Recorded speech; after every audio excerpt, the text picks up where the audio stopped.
Hey YouTubers, I'm making this video to say first off, seasonal greetings, and secondly, Happy Hanukkah. Now, I know that this video is a little late when it comes to the Hanukkah season. Today is actually the 6th day, and tonight is going to be the 7th night of Hanukkah. And considering that there's only 8 nights in Hanukkah, it is pretty late in the season, and I don't know why I didn't think about doing this video sooner, but anyway, what I wanted to do is kind of give a little bit of a understanding of why we celebrate Hanukkah. First, you need to know that it's not commanded in the Torah, so that begs the question even more, why do we celebrate it? Even so, it is an awesome holiday of remembrance of some very valiant men of God. And how the history lesson goes is in 165 BC, a man named Antiochus Epiphanes was a ruler over Israel, and he ended up banning the ability to study Torah. Also, he ended up commanding that the Israelites were to not do things that God had commanded them to do, which had definitely become part of their lives and was necessary. And one of the interesting things about the history is the dreidel, and I'll be getting back to this later, but the first tidbit on this is interesting. With the banning of the study of Torah, what they would do is they'd make these tops, and they'd make it to where they'd have a phrase. And how they'd indicate the phrase is by having the first letter of each word, and they would take the children and they would start at the beginning letter and go through the phrase and teach the children the Torah that way, to where the children could look at one-letter phrases, one-letter acronyms, and tell you what phrase that represented, and then, you know, that's how they learned the Torah when they were being oppressed. And the interesting thing is, because it's on top, when the guards would come by, they start spinning and they pull out their money and start spinning it, and the guards would just think they were playing some sort of game and they'd leave them alone. So they continued the teaching even though it had been banned, which is awesome.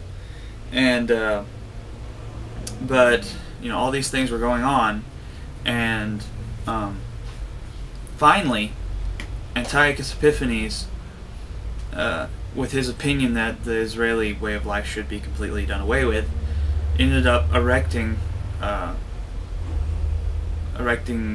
Zeus, or Jupiter as known by the Romans, in the temple.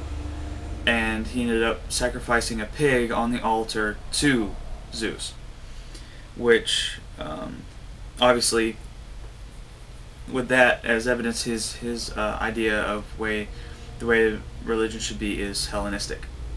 And that's what he was going for. He was going for that the Jews would just conform to his way of life. And so he did this, and finally it was pretty much a breaking point for one man known as Judas Maccabee, and who was a priest.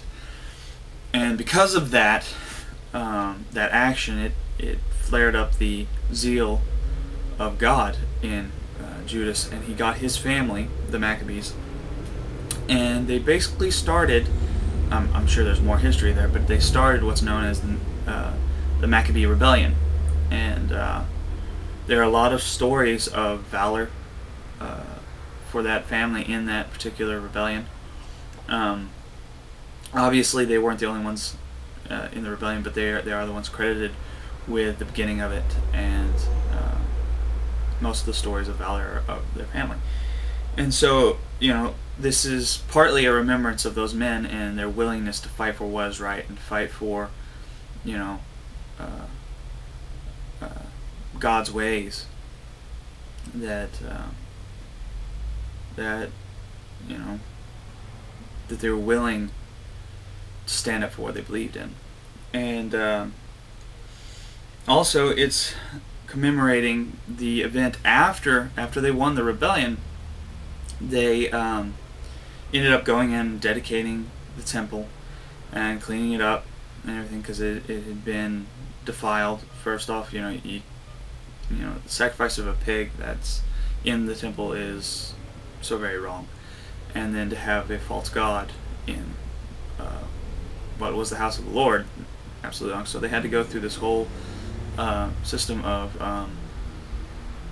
dedicating it again. And one of the laws was that there was to be a light in front of the Holy of Holies at all times, and which at that time there was a 7-stalk menorah in front of the Holy of Holies. And they found 1 vat of oil that could be used. And the thing is, 1 vat would work for 1 day, and it took 8 days to prepare and dedicate new oil. So they were like, what are we going to do? We only got 1 thing of oil here. It's only going to burn for 1 day, and we're going to be out for another 8 days, and we want it to be lit like God wants it to be lit constantly. So they go, well, this is all we have. Let's go ahead and burn it. So they went ahead and burned it. And what happened was God sustained it for 8 days until they could get more oil sanctified and dedicated. And that it commemorates that miracle that God was showing He was with His people, and He honored them that they were trying to do what He had commanded them to do. So that's why we celebrate it for 8 days. That's why there's 8 candles. If you look at a menorah, there's 9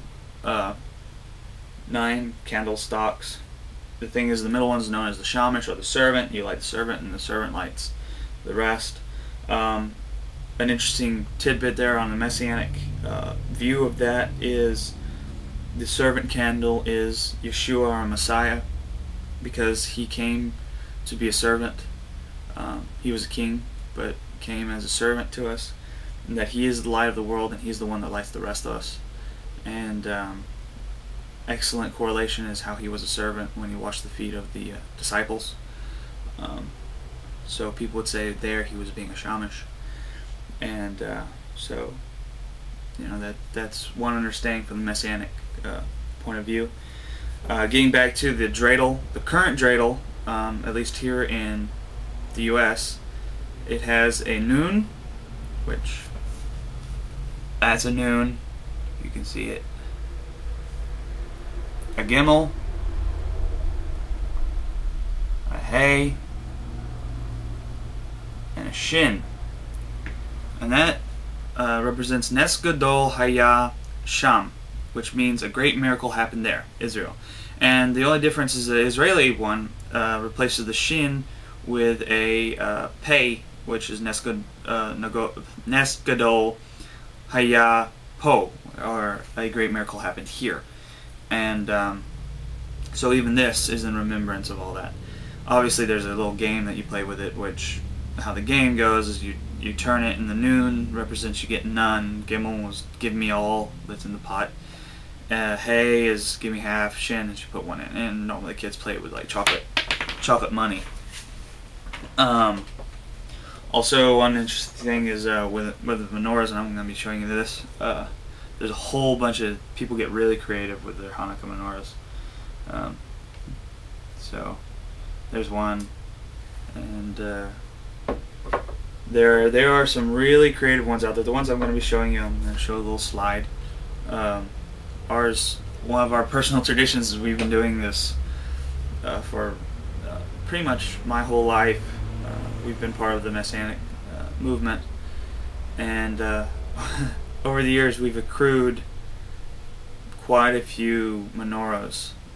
Just sometimes it was like we'd be given one, or we'd be like, oh, that's a really cool looking menorah, and so we buy it and everything. So over the years we've accrued a lot of menorahs, which we decorate our house with. So on Hanukkah, but that is why we celebrate Hanukkah, and just wanted to say Happy Hanukkah to all y'all YouTubers out there.